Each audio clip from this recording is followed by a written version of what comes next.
तर या ठिकाणी शहराचे एका ठिकाणी एक वाईन शॉपचे मागे काही इसम बसले होते 9 डिसेंबर 2025 रोजी। त्या ठिकाणी आरोपीने, जो मेन आरोपी नीरज ओमप्रकाश गोस्वामी हा राहणारा मध्य प्रदेशचा आहे आणि त्यांचा एक साथीदार तो छत्तीसगडचा राहणारा सूर्यप्रकाश बलराम निषाद, हा दोघांने तिथे बसलेले एका व्यक्तीचा किरकोळ भांडण झाल्यानंतर गळ्यावर धारदार शस्त्राने वार करून त्याचा खून केला।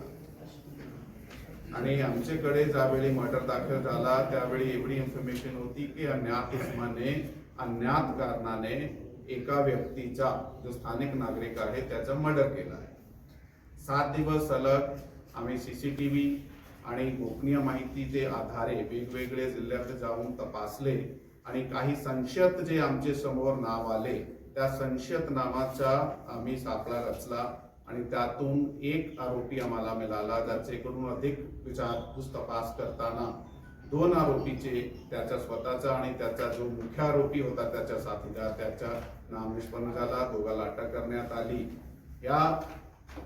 याचा मूल कारण काही नव्हता, तात्काळ किरकोळ कारणाने वादावादी झाल्याने, भांडण झाल्याने त्यांनी गळ्यावर वार करून मारला। आता प्रश्न हे आहे की नागरिकाची सुरक्षेसाठी, कारण त्याची ओळख काही नाही, असे प्रकारे जर कोणी कोणाचा मर्डर करत असेल तो समाजासाठी खूप मोठ्या प्रमाणे धोकादायक व्यक्ती आहे।